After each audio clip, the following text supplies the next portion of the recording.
What's going on, ladies and gentlemen? It's Kid back with another One Piece video. Chapter 1022 just dropped, and boy oh boy are we in for a next crazy couple of chapters. Kicking off the chapter, we are reminded that the Beast Pirates started off with a whopping 30,000 man crew against the Alliance's 5,400, and the Tobi-Roppo have been completely defeated. That's right, there's no more Tobi-Roppo, those who have been hyped up since the beginning of Wano, basically.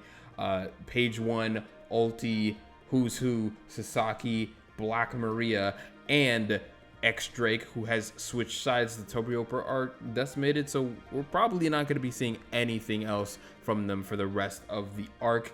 Luffy, of course, is in his fat form, which means he is fully recovered. He's ready to go fight again. Hopefully Momonosuke will be either aging up or not. Either way, he should be able to fly up to Onigashima, but this chapter we do not figure out whether or not Shinobu has decided to actually use her ripe fruit on Momonosuke. That will most likely be reserved for either the next chapter or the chapter after that. Personally, I'm really hoping that Oda does decide to age up Momonosuke and it remains permanent. Don't age up Momonosuke and it end up wearing off. That would be very cheap. But if Momonosuke does end up aging up and it is permanent, that means he can be the Shogun of Wano. And if Momonosuke can be the Shogun of Wano, that means that Yamato can join the Straw Hat crew and sail off to us to get the One Piece. Oda, please let me have this. I just want Yamato on the team. I love Yamato so much. Please, Oda, please. A fight that I definitely did not expect that we are going to get to see, that has already begun, evidently, is Raizo versus Fukurokuju.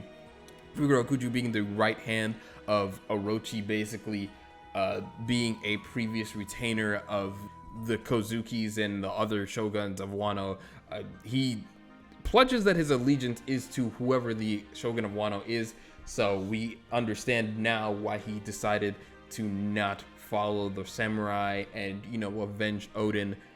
Raizo saying obviously that's BS, which we agree with. Like, why would you not want to follow Chadden to the end of the earth? He's one of the best characters in the entire series, and you threw that all the way to follow some short stack with revenge issues. This also gives us a small glimpse as to which samurai are still alive. We still don't know the complete status of Kinemon and Okiku. I would assume that Kinemon is basically on death's door and the same boat for Okiku. We still don't know if Kanjuro is completely dead. Obviously, Kanjuro has been a slippery snake throughout the entire arc of Onigashima and Wano. Ashura Doji looking pretty badly damaged. It looks like he's not going to be able to recover pretty well either. If he does survive, I wouldn't really be surprised, but I definitely think the samurai are going to be going down in this arc. So hopefully they accomplish everything they hope to accomplish, and Kaido goes down and they avenge Odin and Momonosuke becomes the Shogun, but we have yet to see that. A fight that I did not expect but will gladly take is Killer versus Hawkins. Hawkins, I really don't understand why this man does not want to switch sides. He had to have seen some bad omen for the Alliance side, because it is not looking good for them at all. I mean, obviously they still have Big Mom and Kaido on their side, and the All-Stars are still up. Inarashi soon going up against Jack, and Zoro and Sanji going up against King and Queen, which we'll get into soon. However, Hawkins would be an amazing asset to the Alliance side, but he's taken by Kaido. He's gonna give a Killer a hard time. It seems like even Killer, who should have Haki at this point, is not able to land a blow. And surprisingly, Hawkins managed to plant a straw doll on Kid, which means whatever damage he takes is always also going to affect Kid. The way I see it, most likely, I believe Kid is probably going to catch on to what is going on. He knows that Hawkins is there. He knows of Hawkins' ability. He probably also understands how Killer attacks and what it would feel like to be attacked by Killer, considering that's his right-hand man. So Killer, hear me out on this, goes all out on Hawkins, goes for a killing blow, takes out Hawkins because Hawkins isn't able to sustain the damage, and Kid just tanks it because that's just the way Kid rolls. Definitely feel like this chapter has added a lot to Hawkins' character, him being an odds man, even when the tides have been turning so rapidly and so unexpectedly, he still sticks by the Beast Pirates side.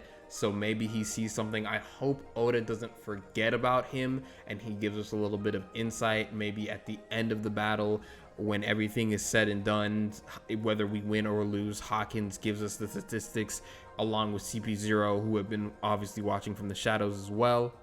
But this definitely is a fantastic fight setup because it gives us two supernovas against each other, something we don't get to see often, something we actually haven't gotten to see at all, really. Besides Scratchman and Pooh's pot shots on Zoro and Luffy, and Kid basically molly-whopping Scratchman and Pooh as well.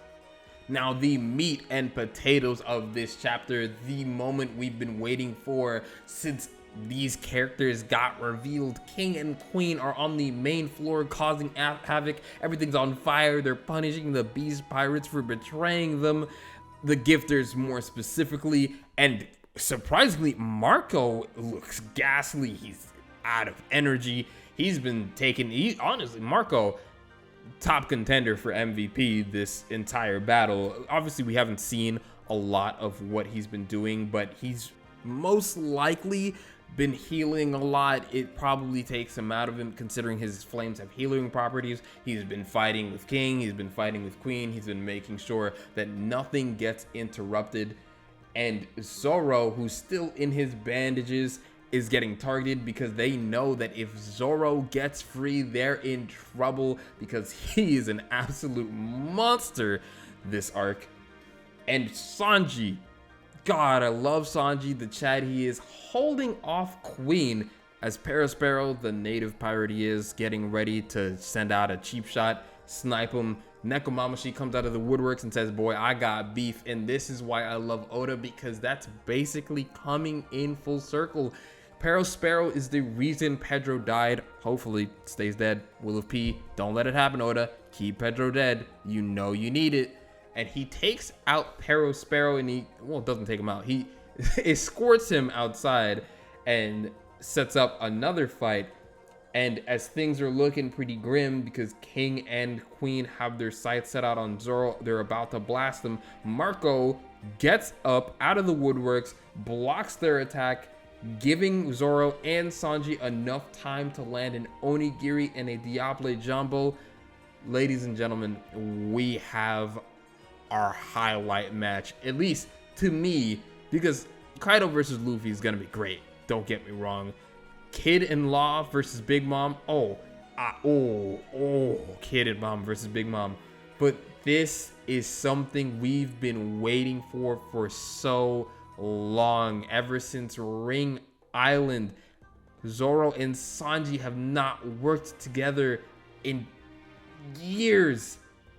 They've barely even been next to each other, and now they're ready to take on the all-stars of the Beast Pirates, some of the most dangerous pirates out on the sea.